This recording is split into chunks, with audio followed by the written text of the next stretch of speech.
ព្រះតិនក នាវេលាព្រឹកព្រលឹមបានរះបញ្ចេញរស្មីពណ៌មាសទម្លុះស្បៃអាត់ស្ដាងស្ដាងដែលកំពុងតែគ្របដណ្ដប់លើផ្ទៃទន្លេមេគង្គនាចុងរដូវវស្សាខ្យល់ត្រជាក់បក់រវិចនាំយកនូវក្លិនផ្កាម្លិះនិងក្លិនដីសើមពីចំការអ្នកស្រុកភាយចូលមកប៉ះចុងច្រមុះបង្កើតបានជាបរិយាកាសយ៉ាងស្រស់ស្រាយនិងស្ងប់ស្ងាត់បំផុតនៅលើទឹកដីកោះដាច់ដែលជាកោះប្រវត្តិសាស្ត្រល្បីល្បាញនិងខាងសិល្បៈត្បាញហូបផាមួងប្រពៃណីខ្មែរខណៈសំឡេងកីត្បាញបានចាប់ផ្ដើមបន្លឺឡើងតោកតាក់លាយឡំនឹងសំឡេងសត្វបក្សាបក្សីយំឆ្លោយឆ្លងគ្នាដើម្បីស្វាគមន៍អរុណរះនៃថ្ងៃថ្មីនៅក្នុងផ្ទះសំណាក់ឈើមួយបែបស្រុកស្រែរិទ្ធីដែលជាយុវជនវ័យ26ឆ្នាំម្នាក់មានរូបរាងខ្ពស់សង្ហាសម្បុរស្រអែមនិងមានកែវភ្នែកមុតថ្លាកំពុងតែរៀបចំកាមេរ៉ាថតរូបនិងសៀវភៅកំណត់ហេតុរបស់គេដាក់ចូលក្នុងកាបូបស្ពាយចំហៀងរិទ្ធីគឺជាបុគ្គលិកផ្នែកស្រាវជ្រាវវប្បធម៌នៃអង្គការអភិរក្សសិល្បៈខ្មែរមួយនៅរាជធានីភ្នំពេញដំណើរចុះមកកាន់ទឹកដីកោះដាច់លើកនេះគេមានភារកិច្ចត្រូវចងក្រងឯកសារពីក្បាច់រចនានិងបច្ចេកទេសលាយឡំពណ៌ធម្មជាតិរបស់សូត្រខ្មែរដើម្បីរៀបចំពិព័រណ៍វប្បធម៌ថ្នាក់ជាតិមួយនៅខែក្រោយនេះទោះបីជាកើតធំធាត់នៅទីក្រុងក្តីតែរិទ្ធីមាននិស្ស័យស្រឡាញ់ធម្មជាតិភាពស្ងប់ស្ងាត់និងឲ្យតម្លៃខ្លាំងលើស្នាដៃសិល្បៈដូនតាបន្ទាប់ពីរៀបចំខ្លួនរួចរាល់រិទ្ធីបានស្លៀកខោខាប៊យជើងវែងពណ៌ខៀវចាស់អាវសឺមីដៃខ្លីពណ៌សរលុងដើរចុះពីលើផ្ទះសំណាក់រួចជួលកង់មួយគ្រឿងពីម្ចាស់ផ្ទះដើម្បីធាក់គយគន់ទេសភាពនិងស្វែងរកផ្ទះសិប្បករចំណាននៅក្នុងភូមិកង់ចំណាស់បានរំកិលកង់កាត់តាមផ្លូវលំក្រាលគ្រួក្រហមសងខាងផ្លូវអមដោយផ្ទះឈើខ្ពស់ដែលក្រោមផ្ទះនីមួយសុទ្ធតែមានកីត្បាញគ្រប់គ្នាស្នាមញញឹមរាក់ទាក់របស់អ្នកស្រុកដែលស្រែកសួរសុខទុក្ខគ្នាពីផ្ទះមួយទៅផ្ទះមួយធ្វើឲ្យកំឡោះទីក្រុងរូបនេះមានអារម្មណ៍កក់ក្ដៅនិងរំភើបក្នុងចិត្តយ៉ាងចម្លែកខណៈធាក់កង់បានប្រមាណជា20នាទីរិទ្ធីបានមកដល់មុខផ្ទះឈើមួយខ្នងដែលមានសភាពចាស់ទ្រុឌទ្រោមបន្តិចតែបរិវេណជុំវិញផ្ទះត្រូវបានបោសសម្អាតយ៉ាងស្អាតបាតអមដោយរុក្ខជាតិលម្អនិងដើមផ្កាម្លិះកំពុងតែចេញផ្ការេស្គូស្គីអ្វីដែលទាក់ទាញចំណាប់អារម្មណ៍របស់គេបំផុតនោះគឺកន្សែងសូត្រពណ៌លឿងទុំលាយក្រហមដែលគេហាលនៅលើស្នូលឫស្សីមុខផ្ទះ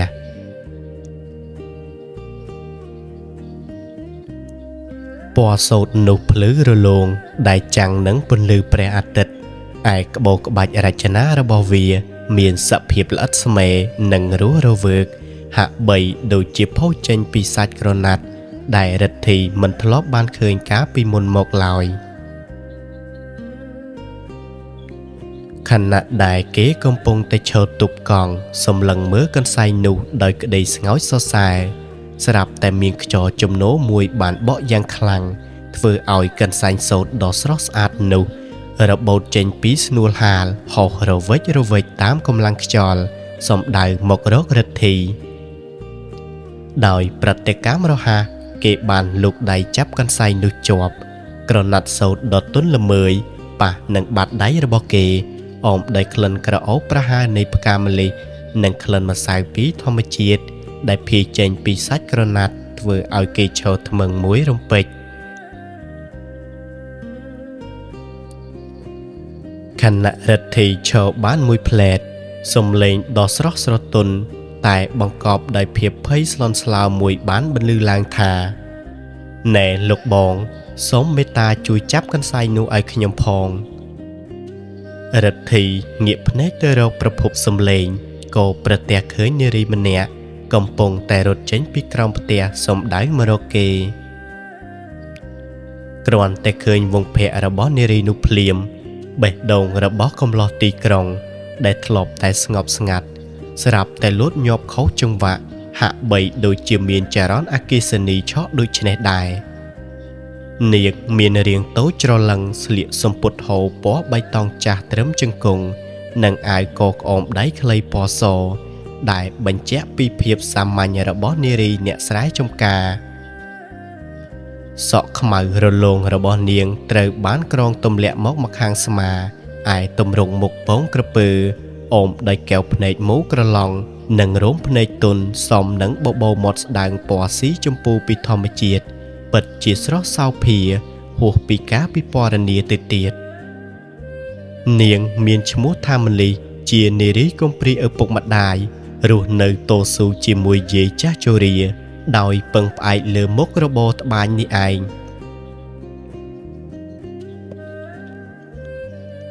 ម្លីរត់មកឈប់ងក់នៅចម្ងាយប្រមាណ2ម៉ែត្រពីរទ្ធីនាងដកដង្ហើមញាប់ដោយសារការរត់តពាល់ទាំងពីរប្រែជាក្រហមព្រាលនាងអោនមុខចុះបន្តិចមិនហ៊ានសម្លឹងចំភ្នែកកំឡោះរូបនេះឡើយរួចលើកដៃសំពះដោយកិរិយាអៀនព្រាននិងមានការប្រុងប្រយ័ត្នថាសូមទោសលោកប្រុសកន្សែងនេះជារបស់ខ្ញុំ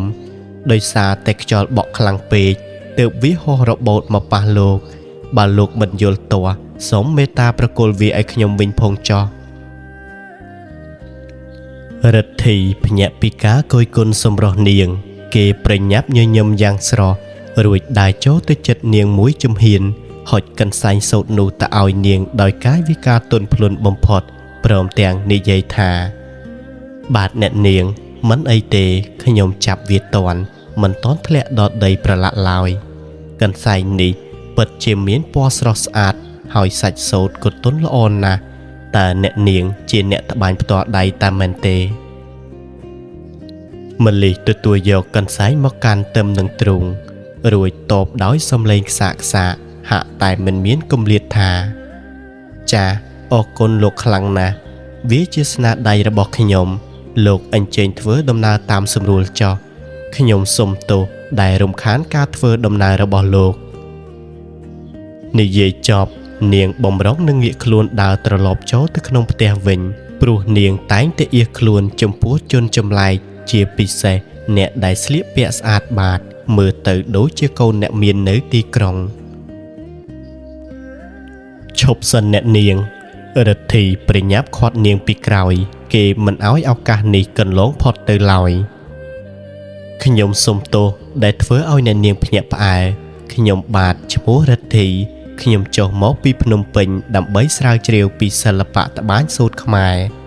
អំបញ្ញមិញគ្រាន់តែឃើញក្បាច់រចនាលើកន្សែងរបស់នាងភ្លាមខ្ញុំពិតជាស្ងើចសរសើរខ្លាំងណាស់ព្រោះវាជាក្បាច់បុរាណដែលកម្រមានអ្នកចេះត្បាញនៅសម័យនេះណាស់តែខ្ញុំអាចសូមអនុញ្ញាតចូលទៅមើលកន្លែងត្បាញរបស់អ្នកនាងនៅខាងក្នុងបន្តិចបានទេខ្ញុំគ្រាន់តែចង់ផ្ដិតយករូបភាពខ្លះៗទុកជាឯកសារប៉ុណ្ណោះមលីឈប់ដំណើររួចងាកសម្លឹងមើលមុខរិទ្ធីកែវភ្នែកដ៏ស្មោះត្រង់និងអាកប្បកិរិយាសុភាពរាបសាររបស់គេធ្វើឲ្យនាងរារែកក្នុងចិត្ត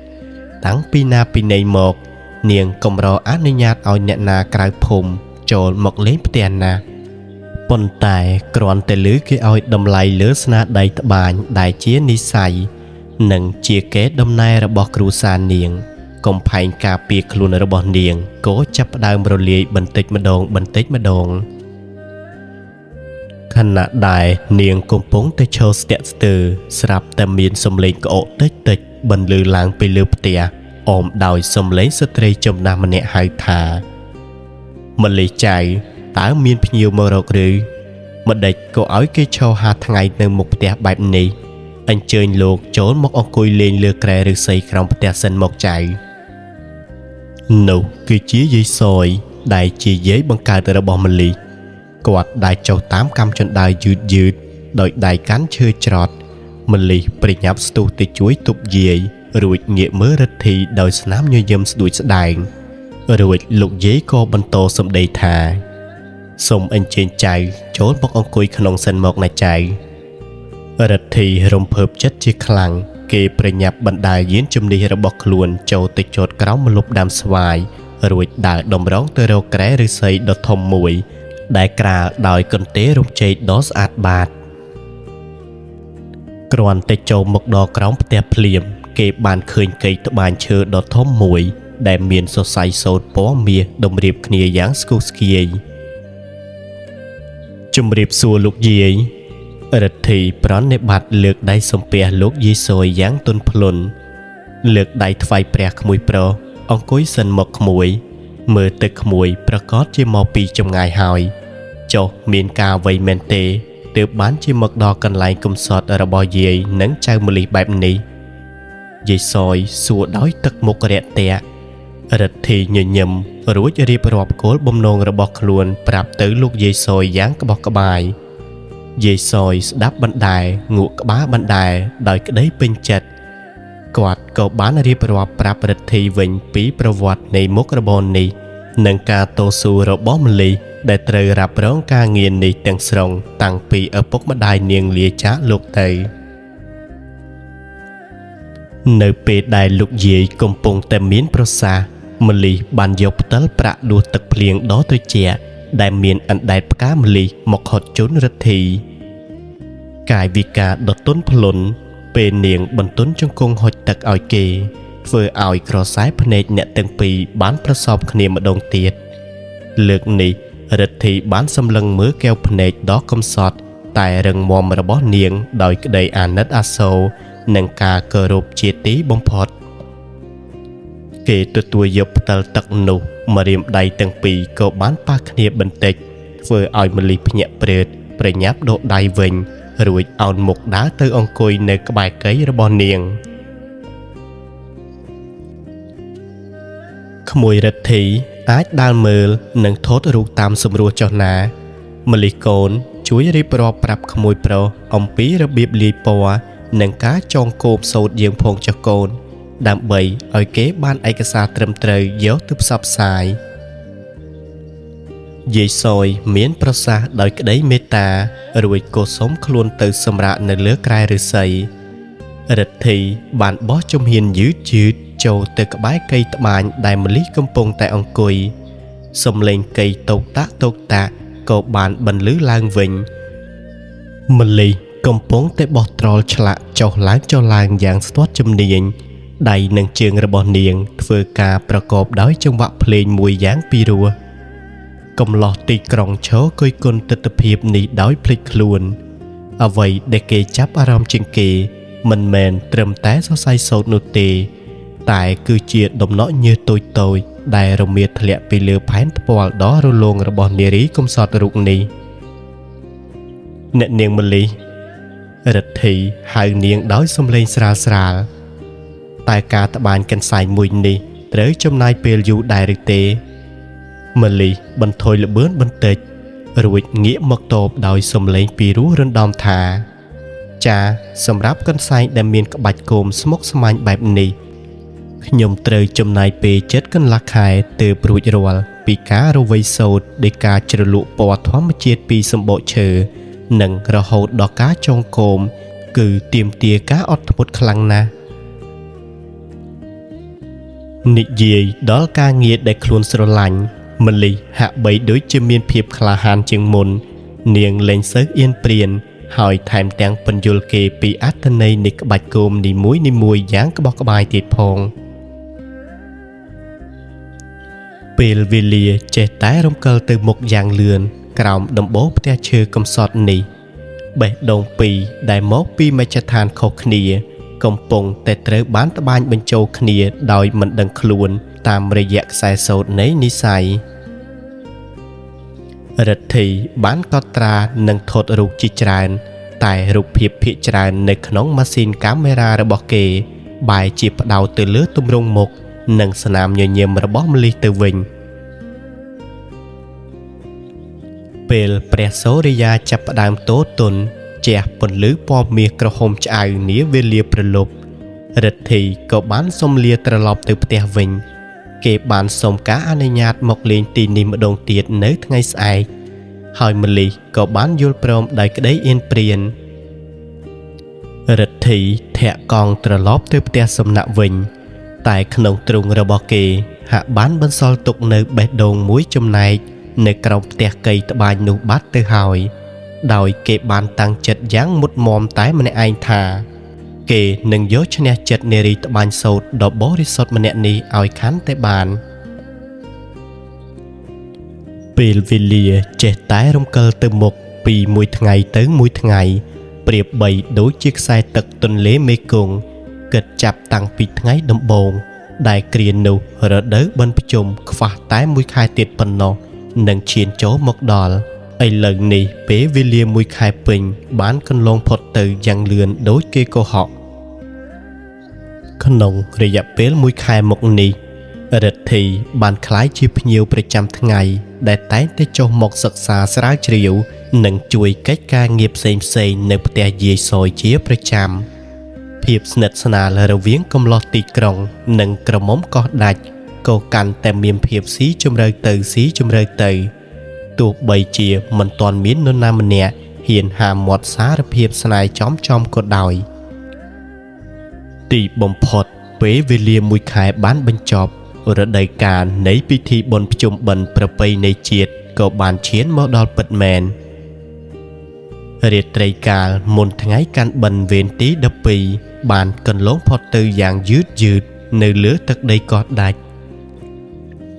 រិទ្ធីសឹងតែដេកមិនលក់ពេញមួយយប់ព្រោះក្នុងកែវភ្នែកនិងបេះដូងរបស់គេដកជាប់តែរូបរាងតូចច្រឡឹងស្នាមញញឹមដ៏ទន់ភ្លន់និងអនុស្សាវរីយ៍ផ្អែមល្ហែមក្នុងរយៈពេលមួយខែជាមួយម្លិះព្រឹកព្រលឹមស្រាងម៉ោងប្រមាណជា4ទៀបភ្លឺសំឡេងស្គររោនិងសំឡេងសូត្របារាទេសនាបានបន្លឺឡើងយ៉ាងកងរំពងចេញពីវត្តអារាមថ្ងៃនេះប្រជាពលរដ្ឋខ្មែរគ្រប់ទិសទីតែងតែមមាញឹកក្នុងការរៀបចំចង្ហាន់យកទៅប្រគេនព្រះសង្ឃនិងបង្សុកូលឧទ្ទិសកុសលជូនទៅដល់វិញ្ញាណក្ខន្ធបុព្វការីជននានារិទ្ធីបានក្រោកពីដំណេកដោយអារម្មណ៍ស្រស់ស្រាយបំផុតគេប្រញាប់ប្រញាល់ងូតទឹកជំរះកាយនិងរៀបចំខ្លួនយ៉ាងស័ក្តិសមជាទីបំផុតដោយដឹងថាថ្ងៃនេះជាថ្ងៃបុណ្យទានគេមិនបានស្លៀកខោកាប៊ុយឡើយតែគេបានជ្រើសរើសយកខោសាច់ក្រណាត់ពណ៌ខ្មៅនិងអាវសឺមីដៃវែងពណ៌សបត់ដៃត្រឹមប្រអប់ដៃដែលមើលទៅពិតជាស្រស់សង្ហានិងមានរបៀបរៀបរយស័ក្តិសមជាកុលបុត្រខ្មែរគេមិនភ្លេចយកកាមេរ៉ាជាទីស្រឡាញ់របស់គេដាក់ជាប់នឹងខ្លួនឡើយរួចកូតធាក់កង់សំដៅទៅកាន់ផ្ទះរបស់ម្លិះម្ដងទៀតជាមួយនឹងបេះដូងលូតញាប់រំភើបគ្រាន់តែបានទៅដល់មុខរបងផ្ទះភ្លាមក្លិនឈ្ងុយនៃស្លឹកចេកអាំងក្លិនខ្ទិះដូងនិងក្លិនអង្ករដំណើបបានភាយចេញពីក្រោមផ្ទះឈើកំសត់នោះយ៉ាងឈ្ងុយឆ្ងាញ់រិទ្ធីបានចតកង់រួចបោះជំហានចូលទៅខាងក្នុងនៅក្រោមផ្ទះក្បែរកៃត្បាញយាយសយនិងម្លិះកំពុងតែអង្គុយរុំនំអន្សមជ្រូកនិងអន្សមចេកយ៉ាងមមាញឹកដើម្បីត្រៀមយកទៅវត្តនាព្រឹកនេះថ្ងៃនេះម្លិះរឹតតែមានសម្រស់ស្រស់ស្អាតប្លែកនាងបានក្រងនៅអាវប៉ាក់ពណ៌សដៃខ្លីបង្ហាញរាងតូចច្រឡឹង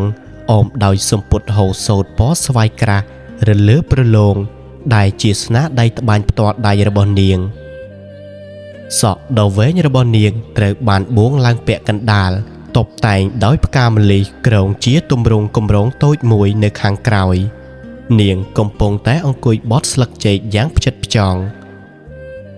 ជំរាបសួរលោកយាយជំរាបសួរអ្នកនាងម្លិះរិទ្ធីពោលឡើងដោយសំឡេងកក់ក្ដៅនិងលើកដៃសំពះយ៉ាងទន់ភ្លន់ម្លិះភ្ញាក់ព្រឺតនាងងើបមុខឡើងសម្លឹងមើលគេតែគ្រាន់តែឃើញរាងរៅដ៏សង្ហានិងការស្លៀកពាក់យ៉ាងសមរម្យរបស់រិទ្ធីតពលរបស់នាងក៏ប្រែជាក្រហមងាំងនាងប្រញាប់ដាក់ស្លឹកចេកចុះរួចលើកដៃសំពះទប់វិញទាំងអៀនព្រានថាចាជំរាបសួរលោករិទ្ធីអញ្ជើញអង្គុយសិនមកលោក យាយសយងាកមកញញឹមរាក់ទាក់អោក្មួយរទ្ធីមកពីព្រលឹមម្លេះក្មួយយាយនិងចៅម្លីកំពុងតែវិចខ្ចប់នំអន្សមដើម្បីត្រៀមយកទៅប្រគេនលោកនៅឯវត្តព្រឹកនេះនឹងណាក្មួយអង្គុយលេងសិនទៅកុំប្រកាន់ថាយាយមិនបានទទួលរាក់ទាក់អីណាត្បិតដៃកំពុងតែប្រឡាក់រទ្ធីប្រញាប់លាត់ដៃអាវឡើងបន្តិចរួចដើរទៅអង្គុយបត់ជើងក្បែរម្លីដោយមិនរារែកមិនអីទេលោកយាយខ្ញុំមកទីនេះក៏ចង់មកសិក្សាពីការរស់នៅប្រចាំថ្ងៃរបស់អ្នកស្រុកកោះដាច់នេះផងដែរបើលោកយាយមិនយល់ទាស់ខុសទេខ្ញុំសូមជួយវិចខ្ចប់នំអន្សមនេះម្នាក់មួយដៃផងបានទេ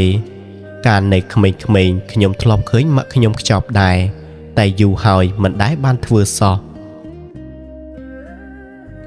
ម្លីបើកភ្នែកធំដោយក្តីភ្ញាក់ផ្អើលនាងមិននឹកស្មានថាយុវជនទីក្រុងដែលមានដៃទន់ល្មើយដូចជាគេព្រមបន្ទាបខ្លួនមកជួយកិច្ចការប្រឡាក់ប្រឡោកបែបនេះសោះនាងប្រញាប់ខាត់កុំអីលោករទ្ធីដៃលោកស្អាតណាស់ប្រយ័ត្នប្រឡាក់ខោរបស់លោកអស់ទៅទុកឲ្យខ្ញុំនឹងលោកយាយជាអ្នកធ្វើចោះរទ្ធីញញឹមសម្លឹងចំភ្នែកនាងរួចលូកដៃទៅទាញស្លឹកចេកមួយបន្ទះមកកាន់មិនប្រឡាក់ទេអ្នកនាងសំលៀកបំពាក់ប្រឡាក់អាចបោកគក់បានតែឱកាសបានជួយកិច្ចការអ្នកនាងនិងលោកយាយក្នុងថ្ងៃបុណ្យទានបែបនេះគឺកម្រមានណាស់បង្រៀនខ្ញុំផងណាអ្នកនាងម្លីពាក្យសម្ដីដ៏មានអត្ថន័យនិងការប្រើប្រាស់សព្វនាមយ៉ាងស្និទ្ធស្នាលនេះធ្វើឲ្យម្លីអៀនរហូតទម្លាក់មុខចុះយាយសយសោយក្អាកក្អាយពេញចិត្តនឹងអាកប្បកិរិយារបស់កំឡោះរូបនេះជាខ្លាំងការវិចខ្ចប់នំអន្សមរួមគ្នាបានคล้ายជាឱកាសដែលរទ្ធីនិងម្លីបាននិយាយលេងសើចនិងផ្លាស់ប្ដូរការយល់ដឹងពីគ្នាកាន់តែច្រើនជួនកាលដៃរបស់រទ្ធីបានប៉ះនឹងម្រាមដៃដុតទន់របស់ម្លីដោយចេតនាពេលហុចខ្សែចំណងធ្វើឲ្យចរន្តអគ្គិសនីនៃសេចក្តីស្នេហាឆក់កាត់បេះដូងអ្នកទាំងពីរម្ដងហើយម្ដងទៀតម៉ោងប្រមាណជាង 7:30 នាទីព្រឹកកិច្ចការគ្រប់យ៉ាងត្រូវបានបញ្ចប់នំអន្សមឆ្អិនក្តៅក្លិនឈ្ងុយនិងចង្ហាន់ក្នុងចានស្រាក់ត្រូវបានរៀបចំរួចរាល់យាយសយស្លៀកពាក់សំពត់ផាមួងពណ៌ប្រផេះនិងអាវសត្រៀមខ្លួនទៅវត្តលោកយាយចង្ហាន់ស្រាក់នេះរៀងធ្ងន់បន្តិចហើយសូមអនុញ្ញាតឲ្យខ្ញុំជាអ្នកយួរជំនួសលោកយាយនិងអ្នកនាងម្លីចនាខ្ញុំចង់ទៅថតរូបទិដ្ឋភាពបុណ្យប្រជុំបិណ្ឌនៅវត្តកោះដាច់នេះដែរបើយើងទៅជាមួយគ្នាគឺរឹតតែល្អរទ្ធីស្នើសុំដោយក្តីរំភើបយាយសយញញឹមងក់ក្បាលយល់ព្រមអំណោយផលបុណ្យកុសលណាក្មួយអញ្ចឹងយើងទៅជាមួយគ្នាចោះកុំឲ្យខកពេលយូរអ្នកទាំង3បានផ្ដើមបោះជំហានដើរតាមផ្លូវលំឆ្ពោះទៅកាន់វត្តអារាមតាមដងផ្លូវអ្នកស្រុកជាច្រើនស្លៀកពាក់យ៉ាងស្រស់ស្អាតកាន់ផ្កាឈូកនិងចង្ហាន់ដើរប្រដេញគ្នាយ៉ាងអ៊ូអររទ្ធីដើរទន្ទឹមនឹងម្លីដៃម្ខាងយួរស្រាក់ដៃម្ខាងទៀតកាន់កាមេរ៉ាផ្ដិតយករូបភាពទេសភាពនិងអ្នកស្រុកប៉ុន្តែកែវយិតកាមេរ៉ារបស់គេភាគច្រើនគឺលួចចាប់យករូបភាពរបស់ម្លីដែលកំពុងតែដើរញញឹមត្រូវនឹងពន្លឺព្រះអាទិត្យនាព្រឹកព្រលឹមដែលមើលទៅប្រៀបដូចជាទេពធីតាចុះពីឋានសួគ៌មកដល់បរិវេណវត្ត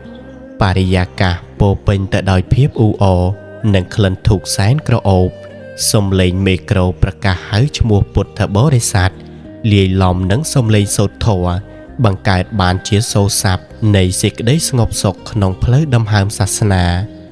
រទ្ធីបានជួយយួរចង្ហាន់ចូលទៅដល់ក្នុងសាលាឆាន់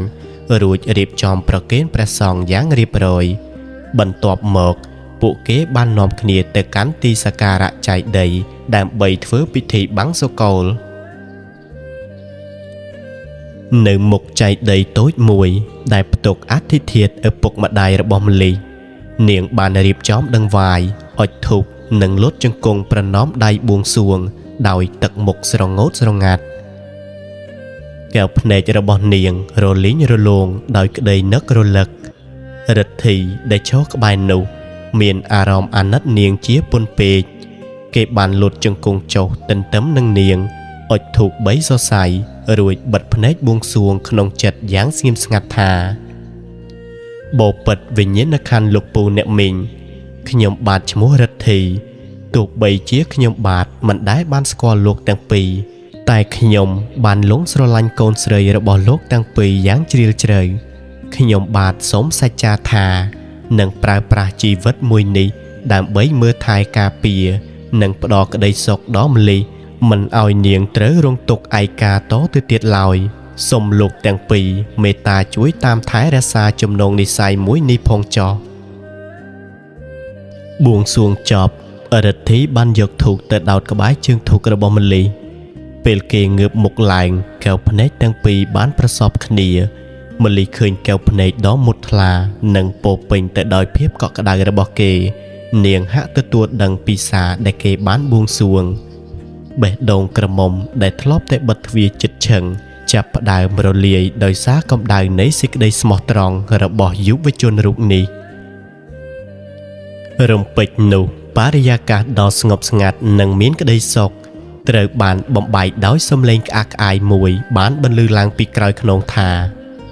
អូហូម្លីថ្ងៃនេះតែងខ្លួនស្អាតម្លេះអូន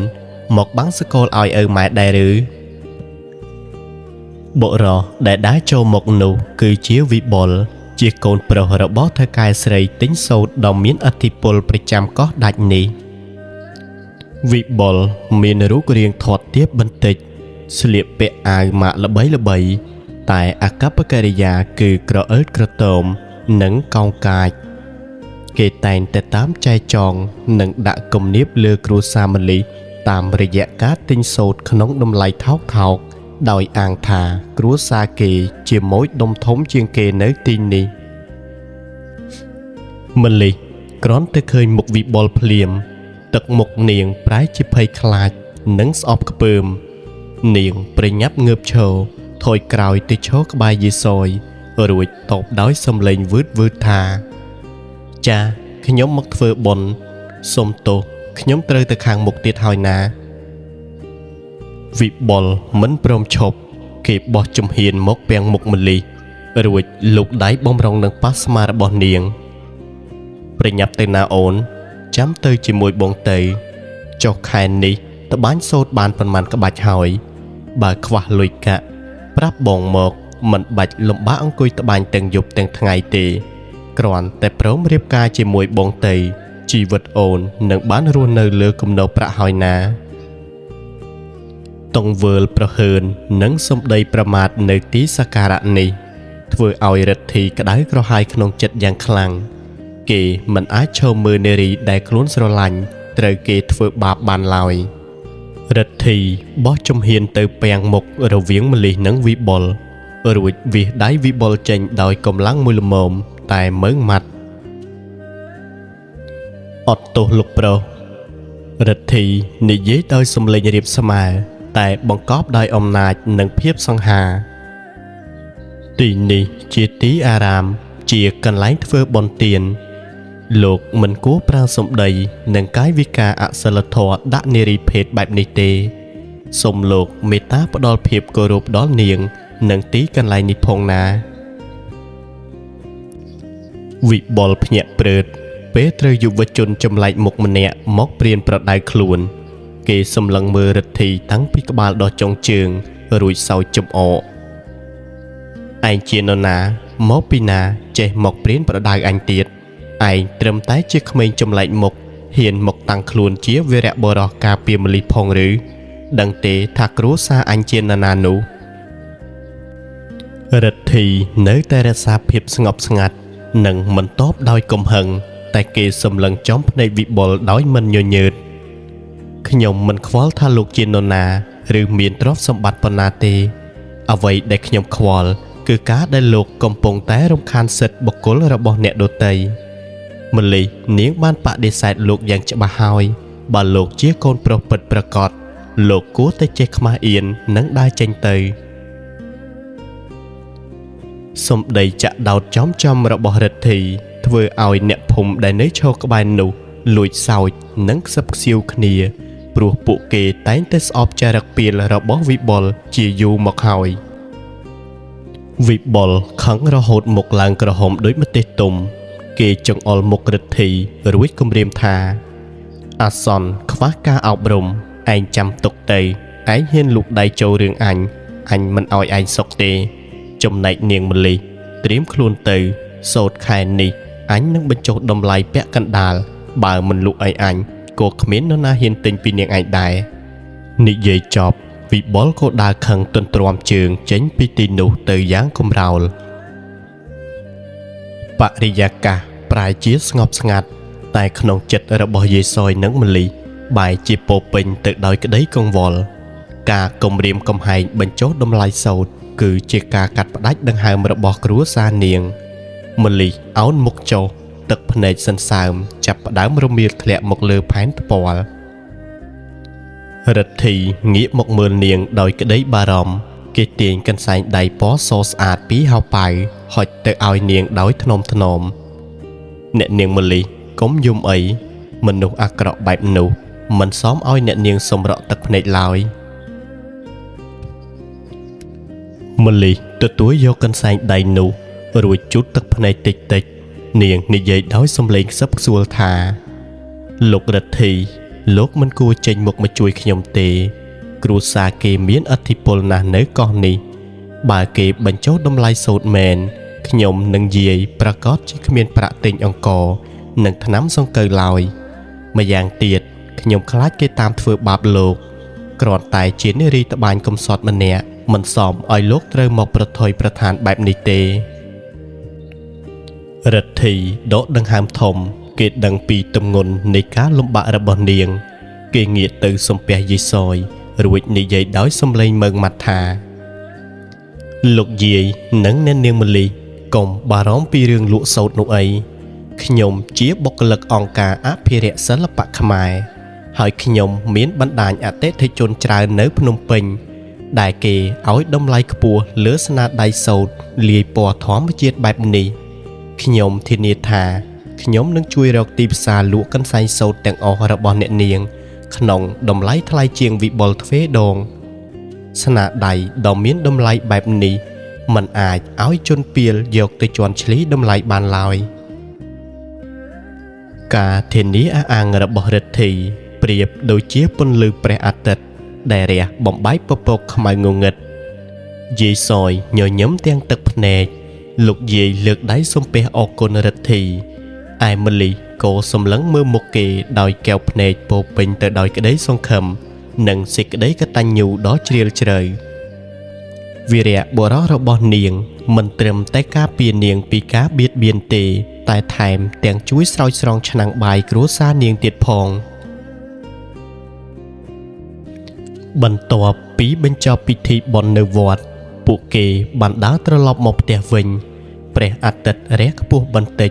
បញ្ចេញពន្លឺចែងចាំងកាត់ស្លឹកឈើដោយសារតែយេស៊យចង់ដើរទៅសួរសុខទុក្ខបងប្អូននៅឯក្បែរវត្តគាត់ក៏បានប្រាប់ឲ្យរិទ្ធីនិងម្លីដើរទៅផ្ទះមុននេះជាឱកាសមាសដែលពួកគេបានដើរទន្ទឹមគ្នាតែពីរនាក់តាមដងផ្លូវលំដែលអមដោយដើមស្វាយនិងវាស្មៅពណ៌បៃតងភាពស្ងៀមស្ងាត់បានគ្របដណ្ដប់មួយសន្ទុះមុននឹងរិទ្ធីផ្ដើមការសន្ទនាដើម្បីបំបែកភាពអៀនខ្មាស់ម្លីអំបាញ់មិញពេលបងនិយាយទល់នឹងវិបុលតើអូនមានភ័យដែរឬទេគេបានបដូរសព្វនាមពីអ្នកនាងមកជាអូននិងបងយ៉ាងរលូនដែលធ្វើឲ្យបេះដូងម្លីលូតខុសចង្វាក់ជាតិថ្មីម្លីអោនមុខញញឹមតិចយកម្រាមដៃមករមូលជាសម្ពុតរួចតបថាចាពេលដំបងអូនភ័យខ្លាំងណាស់ខ្លាចគេធ្វើបាបបងតែពេលឃើញបងហ៊ានឈរការពារអូនមិនញញើតអូនពិតជាមានអារម្មណ៍ថាកក់ក្ដៅនិងមានសុវត្ថិភាពបំផុតដែលអូនមិនធ្លាប់មានតាំងតែពីលោកឪពុកស្លាប់ទៅអូនអរគុណបងខ្លាំងណាស់បងរិទ្ធីការហៅឈ្មោះបងរិទ្ធីចេញពីមាត់ដ៏ស្រទន់របស់នាងធ្វើឲ្យរិទ្ធីរំភើបរហូតចង់ហោះគេបានឈប់ដំណើររួចងាកមកឈរទល់មុខនាង កែវភ្នែកទាំងពីរគូសម្លឹងមើលគ្នាយ៉ាងជ្រាលជ្រៅហាក់ដូចជាកំពុងតែអានសៀវភៅបេះដូងរបស់គ្នាទៅវិញទៅមកម្លិះរិទ្ធីពោលដោយសំឡេងទន់ភ្លន់តែមើងម៉ាត់តាំងពីបានជួបអូនជាលើកដំបូងពេលដែលកន្សែងសូត្រនោះហោះមកប៉ះបងដឹងច្បាស់ថាបេះដូងបងបានបាត់បង់សេរីភាពហើយវាត្រូវបានចងជាប់ដោយស្នាមញញឹមភាពកតញ្ញូនិងភាពបរិសុទ្ធរបស់អូនការជួយអូនថ្ងៃនេះមិនមែនគ្រាន់តែជាការអាណិតនោះទេតែវាគឺជាការទទួលខុសត្រូវនិងជាក្តីស្រឡាញ់ដែលបងមានចំពោះអូនតើអូនអាចបើកចិត្តទទួលយកបុរសម្នាក់នេះជាអ្នកមើលថែអូននិងលោកយាយរហូតចាស់កោងខ្នងបានទេពាក្យសារភាពស្នេហ៍ចំនិងស្មោះត្រង់កណ្ដាលផ្លូវបែបនេះធ្វើឲ្យម្លិះស្រក់ទឹកភ្នែកដោយក្តីរំភើបជីវិតជានារីកំព្រារស់នៅតស៊ូក្នុងភាពក្រីក្រនាងមិនដែលហ៊ានស្រមៃថានឹងមានបុរសល្អអប់រំខ្ពស់និងស្មោះត្រង់ដោយរិទ្ធីមកប្រាថ្នាពងនាងជាគូគប់ឡើយបងរិទ្ធីម្លិះនិយាយទាំងទឹកភ្នែកអូនត្រឹមតែជាក្មេងស្រីអ្នកត្បាញសូត្រគ្មានទ្រព្យសម្បត្តិគ្មានមុខមាត់អូនខ្លាចថ្ងៃណាមួយបងនឹងនាយណាយឬគ្រួសារបងមិនព្រមទទួលក្មេងកំសត់កំព្រាដូចជាអូនរិទ្ធីសើចតិចគេលើកដៃលូកទៅជូតទឹកភ្នែកនាងថ្នមក្មេងល្ងងកុំគិតច្រើនបែបនេះ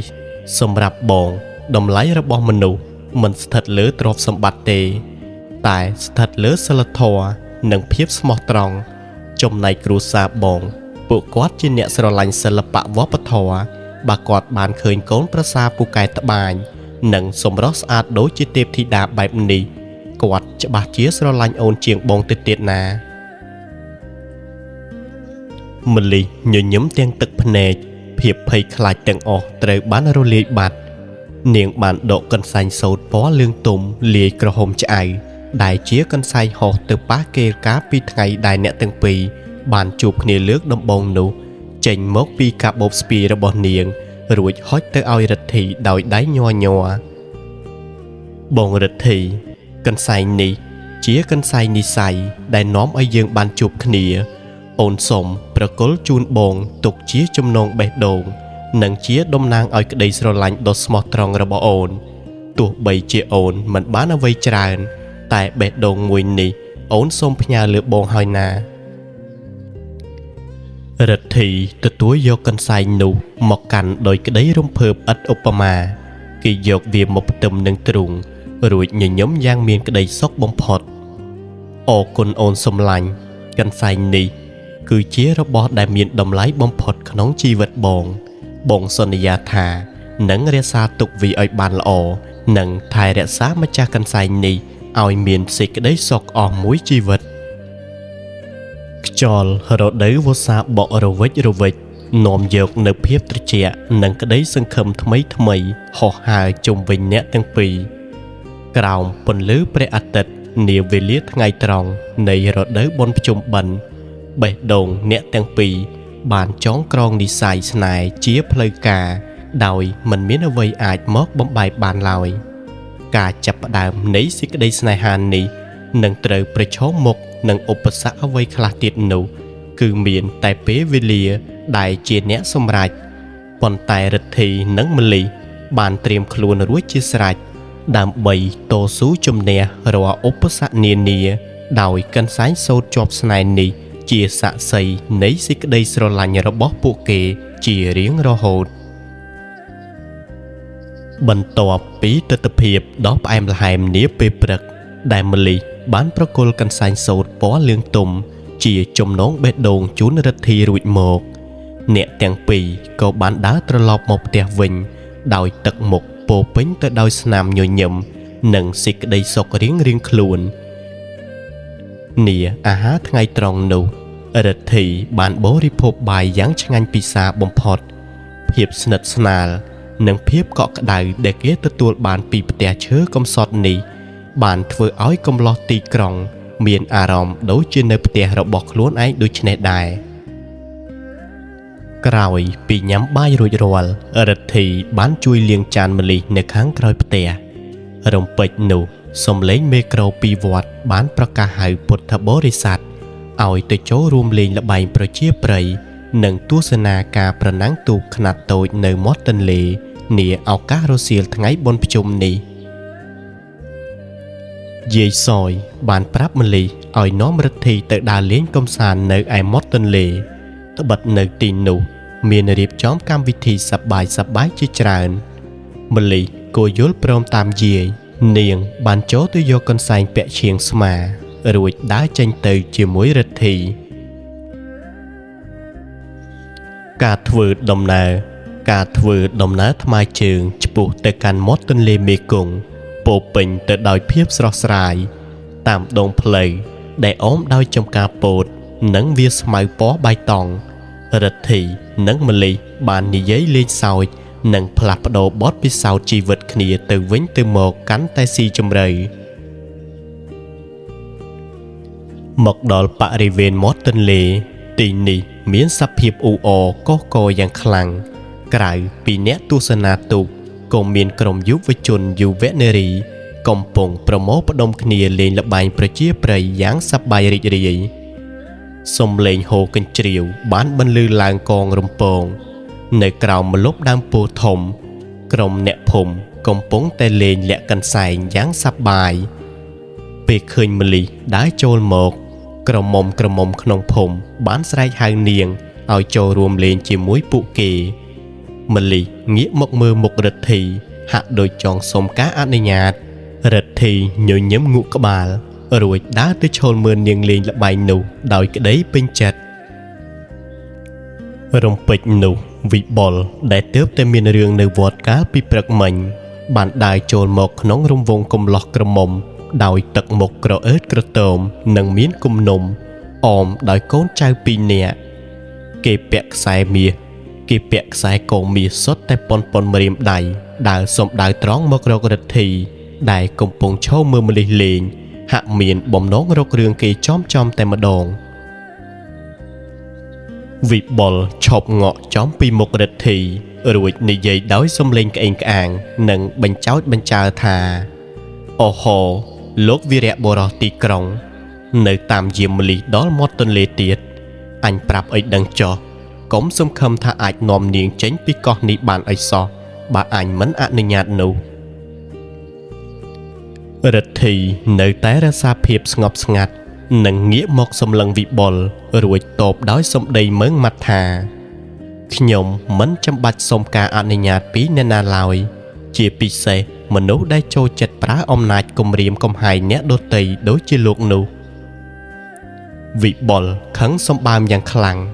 គេចង្អុលមុខរដ្ឋីរួចស្រែកកំហុកថាឯងកុំខ្លាំងឯងដឹងទេថាអញអាចធ្វើឲ្យគ្រួសារវាងាប់បានដោយគ្រាន់តែមិនទិញសូត្រវានោះថ្ងៃនេះអញនឹងបង្រៀនឲ្យឯងស្គាល់រសជាតិទឹកដីកោះដាច់នេះម្ដងកូនចៅវិបុលទាំងពីរប្រុងនឹងស្ទុះចូលមកវាយរដ្ឋីធ្វើឲ្យម្លិះដែលកំពុងលេងលាក់កន្សែងក៏ស្រែកស្ទុះមករារាំងនាងប្រញាប់ទាញដៃរដ្ឋីរួចនិយាយខ្សឹបទាំងភ័យខ្លាចថាបងរដ្ឋីកុំតមាត់ជាមួយគេអីយើងត្រឡប់ទៅផ្ទះវិញទៅបងរដ្ឋីមិនព្រមថយក្រោយឡើយគេទាញម្លិះមកច្រោកក្រោយខ្នងរបស់ខ្លួនដើម្បីការពារនាងប៉ុន្តែមុនពេលមានហិង្សាកើតឡើងស្រាប់តែមានសំឡេងក្រហមមួយបានបន្លឺឡើងពីក្រោយខ្នងឈប់ភ្លាមអាបុលឯងចង់ធ្វើអីទៀតហើយអ្នកដែលស្រែកនោះគឺជាពូសុកជាមេភូមិកោះដាច់ដែលទទួលបានការគោរពស្រឡាញ់ពីអ្នកស្រុកគាត់បានដើរចូលមកអន្តរាគមន៍ដោយទឹកមុខមើងម៉ាត់ថាអាបុលថ្ងៃនេះបុណ្យទានជាថ្ងៃសិរីសួស្តីឯងចង់មករករឿងវាយដំគ្នានៅទីនេះឬម៉ែឯងមានលុយទិញសូត្រគេយ៉ាងណាក៏មិនអាចមកធ្វើបាបអ្នកស្រុកនិងភ្ញៀវទីក្រុងតាមតែអំពើចិត្តបានដែរឆាប់ដកខ្លួនចេញទៅមុនពេលអញរាយការណ៍ប្រាប់ប៉ូលីសប៉ុស្តិ៍វិបុលទោះបីជាកោងកាចតែនៅតែមានការញញើតនឹងមេភូមិរូបនេះ គេទម្លាក់ដៃចុះសម្លឹងមើលមុខរិទ្ធីដោយកែវភ្នែកចងគំនុំរួចគំរាមថាឯងចាំទុកទៅអាក្មេងក្រុងរឿងយើងមិនទាន់ចប់ទេអញមិនបណ្ដោយឲ្យម្លិះធ្លាក់ក្នុងដៃឯងងាយងាយឡើយនិយាយចប់គេក៏ហៅកូនចៅគេដើរចេញពីទីនោះដោយក្តីខឹងសម្បាក្រោយពីវិបុលដើរចេញផុតម្លិះបានដកដង្ហើមធំរួចពោលទៅកាន់រិទ្ធីថាអូនមិនចង់ឲ្យបងមានរឿងជាមួយវិបុលនោះទេអូនខ្លាចថាថ្ងៃណាមួយបងនឹងមានគ្រោះថ្នាក់ដោយសារអូនឬមួយក៏គ្រួសារបងមិនព្រមទទួលយកក្មេងកំសត់កំព្រាដោយអូនទៀត